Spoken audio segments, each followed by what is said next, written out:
we're on board Boeing's biggest yet, the 747-400.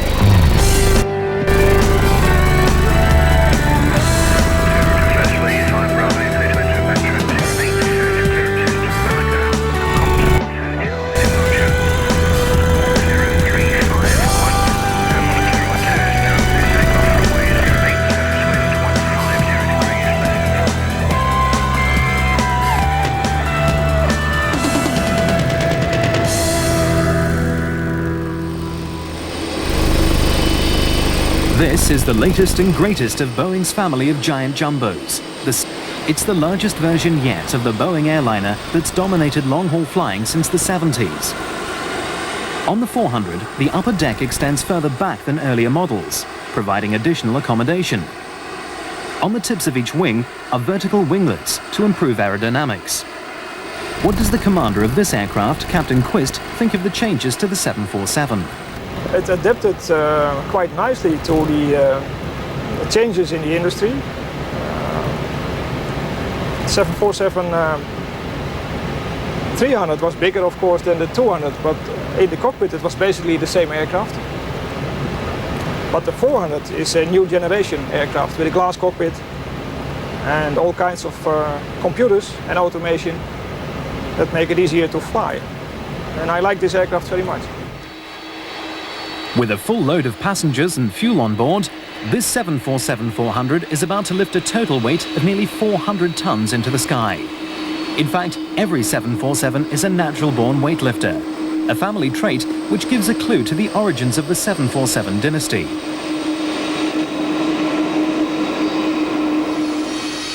Military freighters are the backbone of today's armed services. This huge Lockheed C-5A is the design which won a US government competition in 1964 for a new heavy-lift transport capable of carrying up to 750 troops and equipment over very long ranges.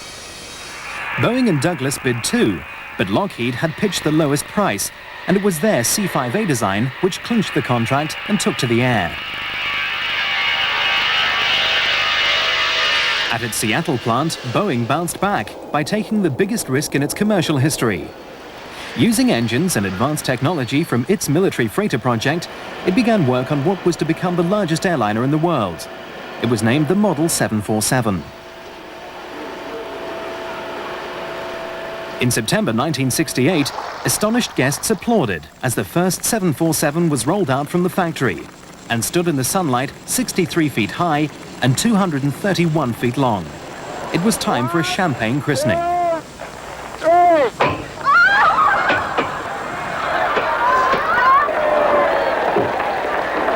Well done! In February 1969, the prototype took to the skies for the first time. With a range of 4,600 nautical miles, the 747-100 could carry more people further and faster, and at a lower cost than ever before. The birth of a new era in commercial aviation had begun. Boeing knew that another important part of airline revenue came from cargo. Designing an all-freight version of the 747 was straightforward. The flight deck was already above the main freight floor. Cargo could be loaded straight in through a hinged nose, or alternatively through a side door.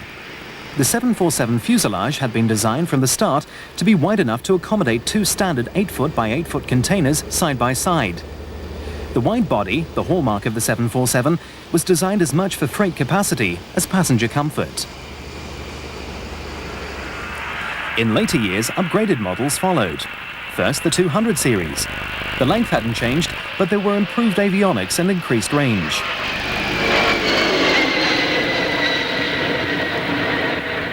In September 1982, the 300 series was unveiled. With an extended upper deck, this had capacity for nearly 500 passengers. Amidst a spectacular laser display, 20 years after the first flight of the original 747, the 400 series was launched. Thank you for joining us for this special ceremony. Now I'd like to invite you all to come up and take a closer look at the newest 747 family member, the 747-400. Thank you. In April 1988, the 400 began its series of test flights, offering capacity for between 420 and 560 passengers. The fuselage hasn't changed in length from the original 747. It's still 231 feet long. But, as on the 300, additional capacity has been added by that enlargement to the upper deck. That's been stretched by 23 feet. The biggest change is in the cockpit. Here, an array of the latest computer displays has replaced the flight engineer. There are just 2 operational crew on duty, compared with a crew of 3 on the previous models. On this older 200 series, there are almost 1,000 dials and instruments, leaving no surface untouched, the so-called clockwork cockpit. Here, the flight crew have to enter data manually into a navigational computer. No problem usually, but mistakes could and did happen, sometimes with tragic consequences. In 1983, it's thought the pilot of a Korean Airlines 747 made a small mistake in keying information into his flight computer. Flight 007 was routed to fly from Anchorage, Alaska, out over the Pacific along designated waypoints to land in Seoul, Korea. It was a night flight of more than 3,000 miles across the Black Ocean. 10 minutes after takeoff, the aircraft began to stray slightly off course to the north of the normal route. The pilots failed to notice. 5.5 hours into the flight, the 747 inadvertently entered Russian airspace. Interceptors shot it down over the Sea of Japan, west of Sakhalin Island.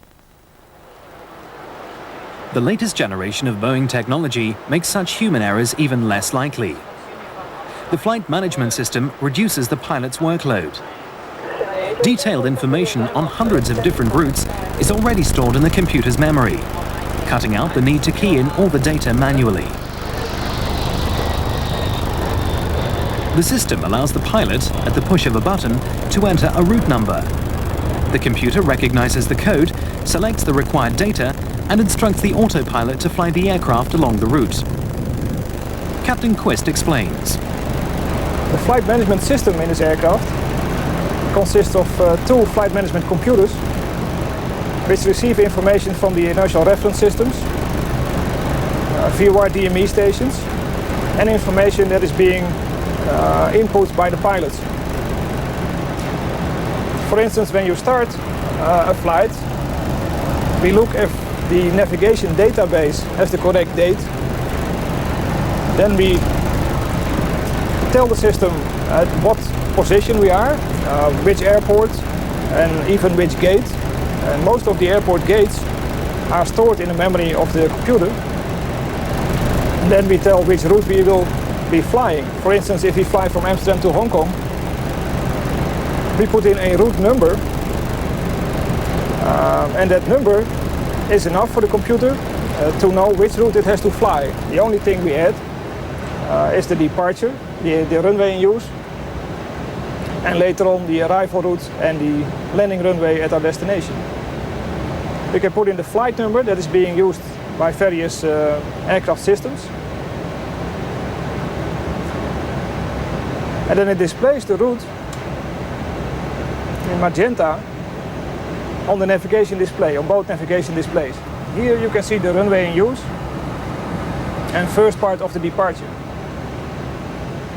As well as navigation information, the electronic displays, CRTs, also show how all the systems on the aircraft are operating. The fuel system is displayed in diagrammatic form, live. The air pressure in all 16 of the 747's tires can be checked at the touch of a button. The crew can call up every system on the aircraft for monitoring or so that faults can be instantly diagnosed. Primary instruments like the attitude director, which tells the pilot whether he's flying straight and level, are so important they're duplicated on the panel with traditional instruments, just in case of a malfunction. The fuel efficiency of the 400 series allows it to fly further than any other 747.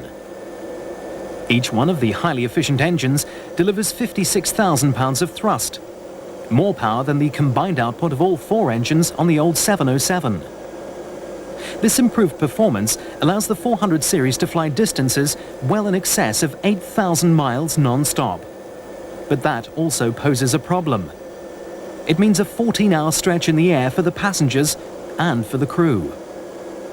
there is an insidious problem with the 14-hour flight, and that is, especially in today's aeroplanes, which do a great deal for you, it's sheer boredom and the sleepiness, which we all know comes from being bored, the lack of alertness, the decay in alertness, which is why on very, very long flights, the crews nowadays always take at least one extra pilot and very often two extra pilots in order to give the crew which is truly in charge of the airplane, the crew which is responsible for taking the airplane off and then for landing it at the other end, to give them a break and even a sleep in the middle of the flight.